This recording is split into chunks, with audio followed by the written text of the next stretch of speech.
the unboxing of the 600Ms and the RP504C2s.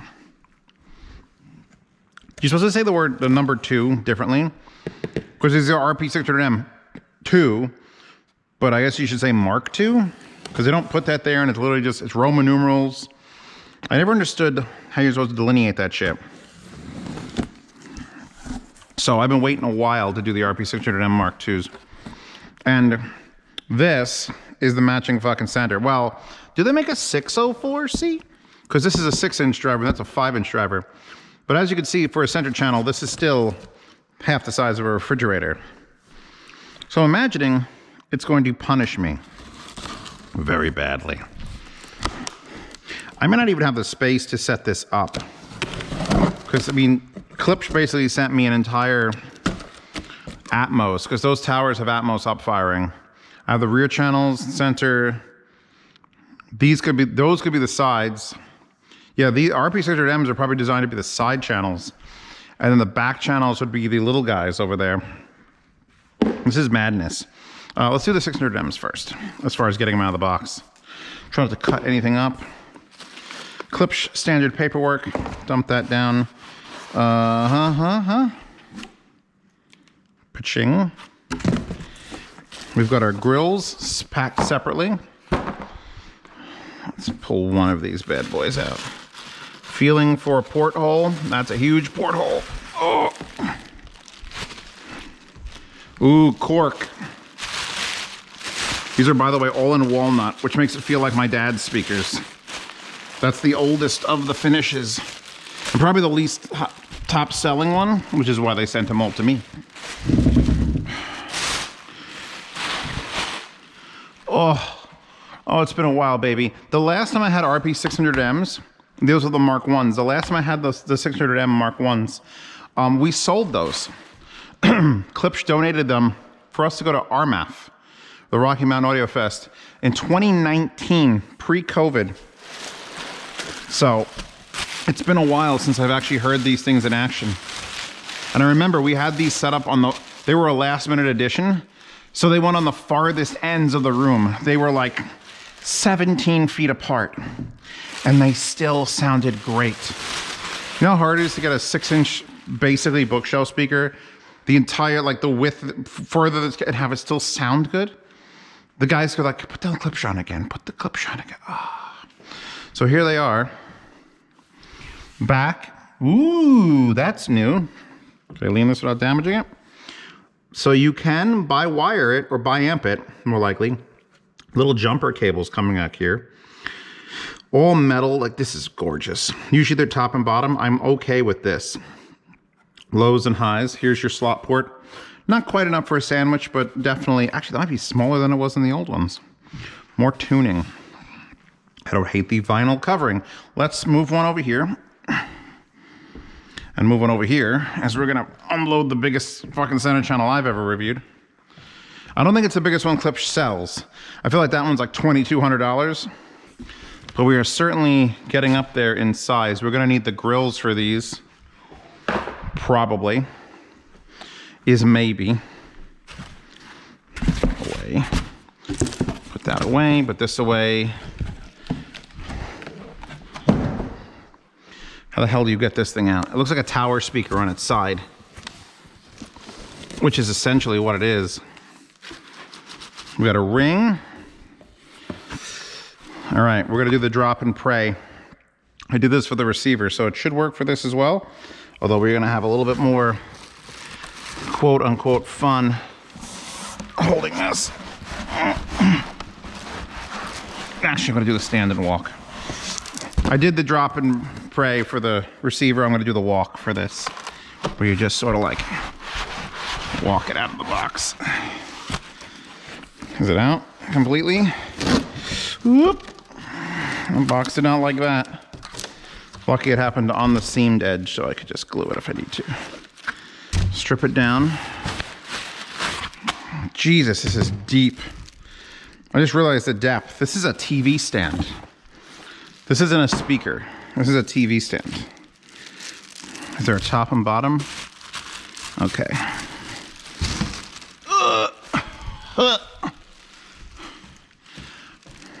Now what? Oh, this side's open. Okay, hold on. I'm gonna put this down. Jeebus. Are there RP 500Ms? Were there ever? Gonna do some top and bottom hand play. I'm gonna drop this down. I don't want to drop it on my countertop. Kitchen countertops not included when you buy Klipsch speakers, apparently.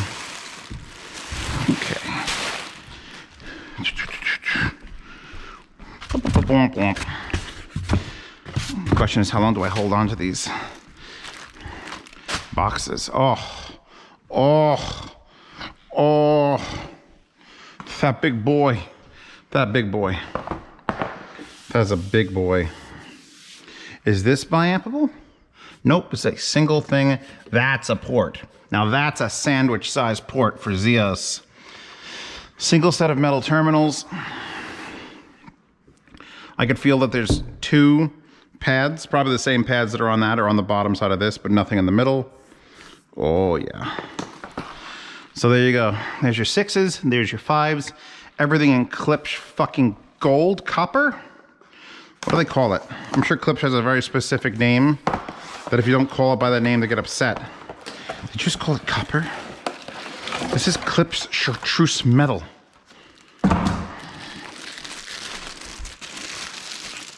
The most useless grills ever. Because again, who the fuck would cover that? It does say Klipsch right here. It is actually, that's weird. All right, you know what? I just have that's a negative. Negative, motherfucker, stop. Stop. Klipsch logo here. Angled bit. Not angled bit. Turn it around. They make it get thicker and thicker and thicker and thicker to the end. And you could see where it's got cutouts for the speaker. It's actually physically covering part of the speaker cone to get the logo there. I hate it. I hate it. I hate that. I hate it. I could never. Oh, I'm gonna fucking. I'm sure it has zero effect on the sound, but mentally I'm watching it get swoopy, like flat, like here, and it's like, ooh, narrower and wider, and it's physically. So I'm sure the RP600M Mark IIs do not share the same fate, although they're a little bit different in design, so that shouldn't even be a thing. Any stupid swoopies? I'm gonna call that a stupid swoopy. These look linear and correct. So if you wanted to hide your beautiful Klipsch's, boom. This goes in here. I'll put this next one on. So there you go. Look at you. I wonder how long I've been recording for. Hold on. How long was this? 8 minutes. That's not enough.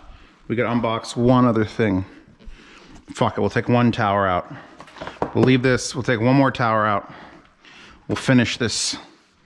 And then I'll have to start my live stream and then clean all this shit up. I want a goldfish cracker. I want two. No.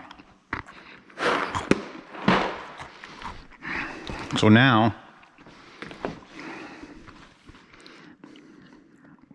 I have to break all this shit in. I need a separate structure on my property where I just put speakers and I just break them in using sine waves, inverse sine waves. Because like I don't know if I've ever talked about this on the unboxing channel. I did it to the Twitch fam because I was breaking in a set of triangle speakers. The 40th anniversaries, the really nice one, the $2,500 set. And I wanted to make sure they were broken in. So I actually set them to break in because I just didn't have the time because I was going in and out and I wasn't gonna be able to stay home and I really didn't want to hear the all day long. So pink noise is what helps break in speakers the fastest because it's every frequency. I think pink noise is every frequency, especially like the focus on the low end. So it gets everything moving and then everything's like, all right, I've moved for 40 hours with pink noise. It's the same as like 2 weeks of regular music.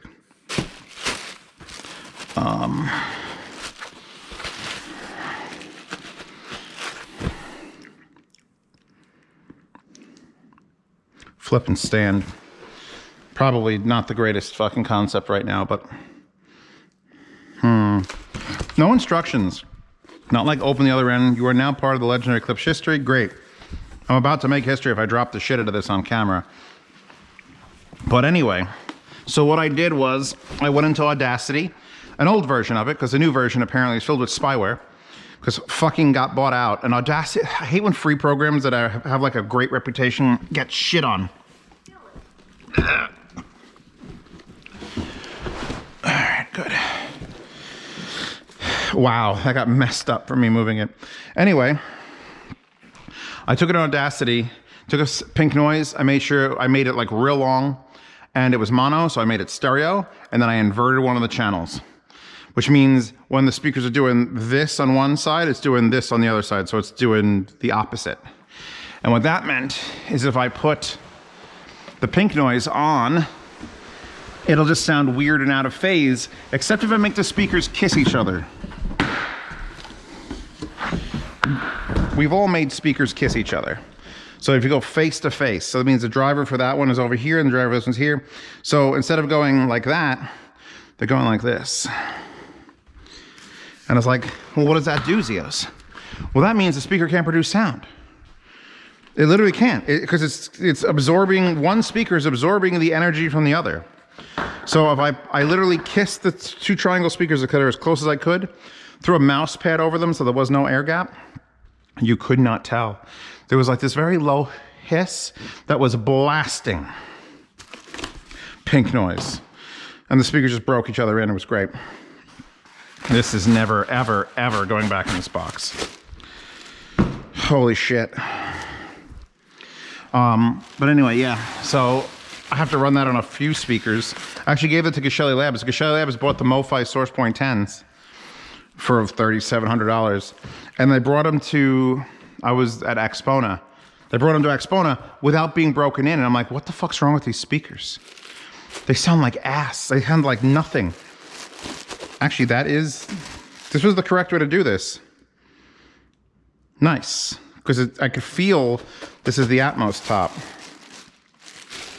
So let's get this one out of here. I hope. Yeah, Dolby Atmos. Okay, good. That means it ships upside down in the box. Wish they told me that. It was nice to find out, but I wish they told me that. But anyway, so yeah, so they had fucking the speakers. I gave them that file and told them overnight, put the speakers on the floor in the hotel room, because they're fucking coaxial, so they'll really like line up, and just have them scream at each other in out of phase, and they'll break in. Give them 8 hours, 10 hours of that. They never were able to do it, but that is the concept. I have to lean this in a way where she don't fall over. Wow. 6 of those. You got your height channels are a separate plug, and you've got the biamped and a big fucking sandwich port for putting your sandwiches in. Oh, it's moving. Interesting little built-in fins. The Klipsch logo is removed and twisted. You got damage in shipping, obviously. Come on. I'm gonna have to get this off with a heat gun. We'll leave it like that for now. Yeah, you can see the glue is still here. So something hit that. It might have been me. I think it was me. I feel like that wasn't me. Either way, it's not going to affect the sound. Oh, butterflies. Scotch tape on there.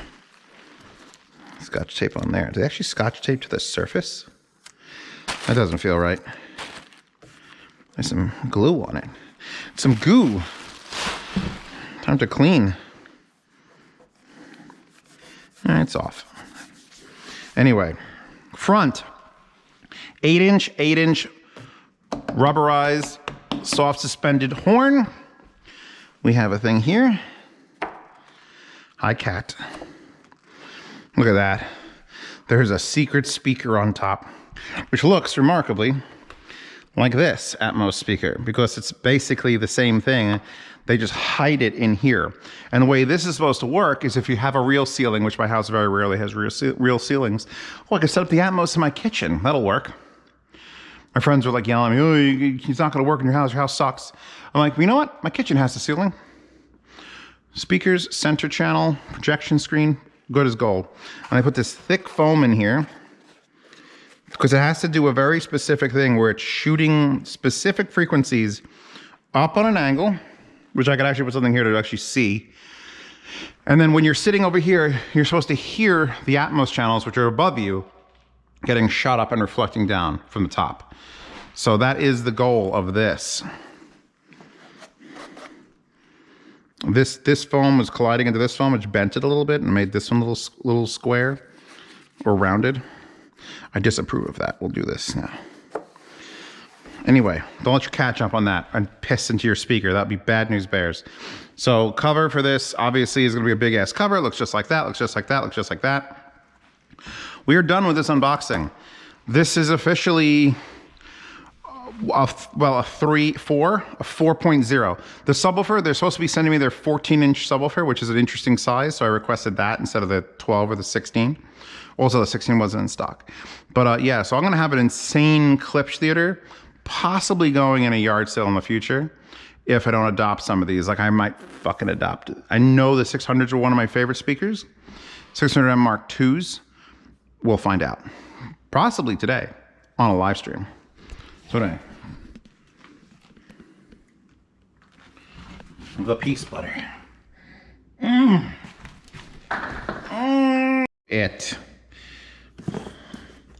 This is a weird box. I don't like weird boxes. Okay, I'm gonna cut down several sides. We're operating at 145% of maximum power.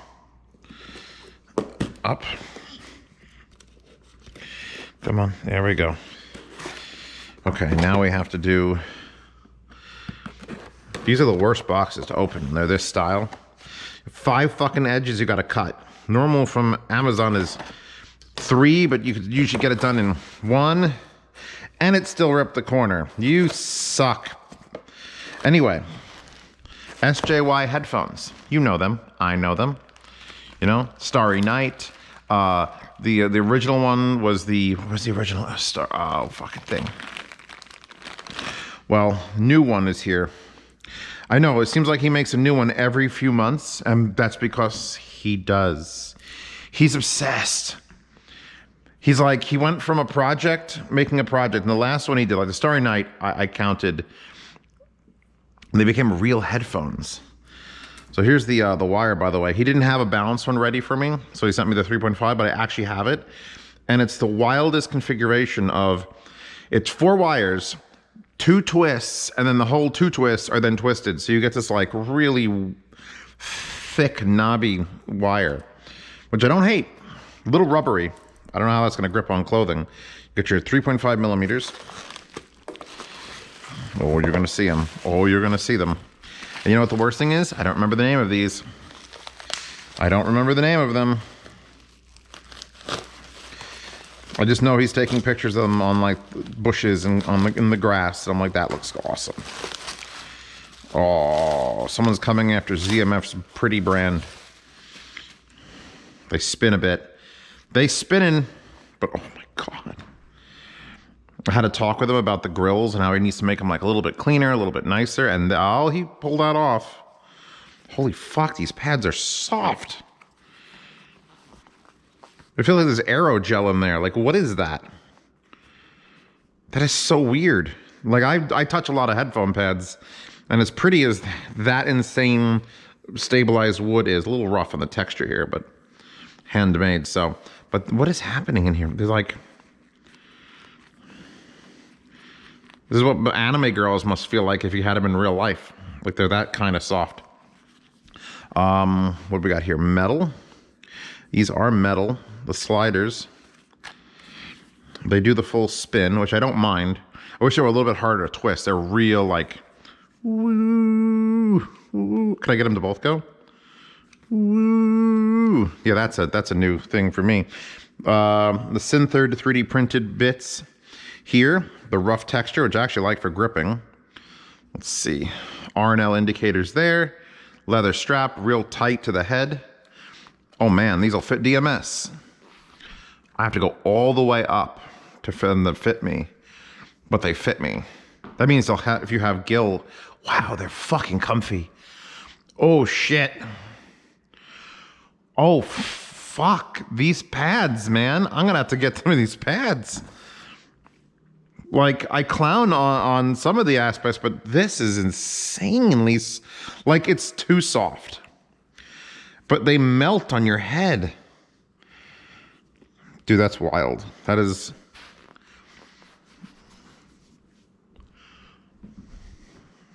That's wild. These feel fucking wild. I gotta go put these on the burner rig. I'm gonna try these after like a few hours. Well, actually, these are such early models he's sending me. They're probably burned in models already. So that means I got to plug it in to just to do with their different lengths. Dude, the comfort on these is, I wonder if these gonna get hot. Because it isn't just like a pad that's holding it around it. It hits and then it like melts. And like the whole thing is just collapsed on my ears. But in like a touching breasts sort of way. Like no one likes to be smothered, but if it's by huge soft breasts, you know, I ain't gonna argue. That's kind of what these feel like. There's a secret to these.